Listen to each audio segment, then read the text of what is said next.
এবার ration dealer নিয়োগ ঘিরে দুর্নীতির অভিযোগ। ঘটনাটি ঘটেছে মুর্শিদাবাদ জেলার বেলডাঙ্গা থানার অন্তর্গত কাপাসডাঙ্গায়। জানা গিয়েছে গত নভেম্বর মাসের 2 তারিখে নতুন রেশন ডিলারের বিজ্ঞপ্তি জারি হয়। সেই বিজ্ঞপ্তি অনুযায়ী কাপাসডাঙ্গা পূর্ব পাড়ায় মোট 8 জন ব্যক্তিকে রেশন ডিলারের জন্য আবেদন করেন। আবেদন অনুযায়ী তাদেরকে এনকোয়ারির তারিখ দেওয়া হয় 19 তারিখে। কিন্তু আবেদনকারীদের অভিযোগ, হঠাৎই এনকোয়ারির আগের দিন রাতে তাদেরকে ফোন করে জানানো হয় এনকোয়ারি হবে না।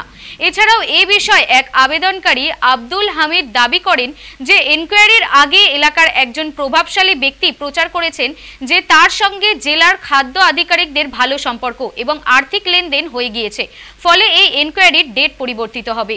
এই ঘটনার পরিপ্রেক্ষিতে ওই আবেদনকারীকে আব্দুল হামিদ জেলার খাদ্য আধিকারিকের কাছে লিখিত অভিযোগ দায়ের করেন।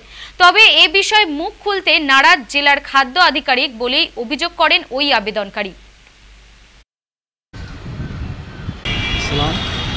আপনার এখানে মুর্শিদাবাদ বেলডাঙ্গা থানা, বেলডাঙ্গা 1 নম্বর ব্লক কাপাসডাঙ্গায় পূর্ব পাড়ায় নতুন কন্ট্রোল ডিলারের জন্য ভ্যাকেন্সি খুঁজে, ওখানে 2/11/2023 সালে। তারপরে আপনার 3 আমাদের ডেটটা কথা হয়েছিল 31/3/2024 আমরা অ্যাপ্লাই করি। আমাদেরকে সরকার বিডিও অফিস থেকে চিঠি দেয় আপনার 19/6/24 এত তারিখে আমাদের ইনকোয়ারি ডেট। হঠাৎ করে চিঠিও পেয়েছি আমরা, হঠাৎ করে বলছে আজকে বন্ধ, অফিসার যাবে না, অসুস্থ।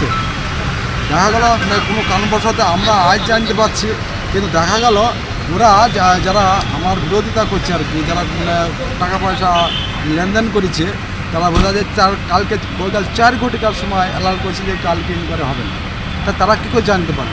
নিশ্চয়ই গ্রামে বলা করছে, হ্যাঁ, গ্রামে অত্যন্ত চলাচল চলছে, কথাটা তোলপাড় হচ্ছে এখানে ওখানে, নিশ্চয়ই এখানে ঘাবলা হয়েছে। তাই আমি এখানে ডিএম, এসডিও, তারপরে ডিসি, ডিস্ট্রিক্ট কন্ট্রোলার, প্লাস আপনার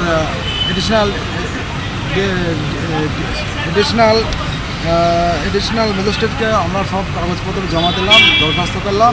ওনারা আশ্বস্ত দিলেন খুব তাড়াতাড়ি 2-1 দিনের ভিতরে ইনকোয়ারি করা হবে, এই কথাটা বললেন। দেখা যাক, নাহলে আমরা আরও অনেক দূর যাবো। যদি 2-1 দিনের ভিতরে ইনকোয়ারি না হয়, আমি সদর মমতা দিদির কাছে যাবো, এই কথা আমি বলে এসেছি।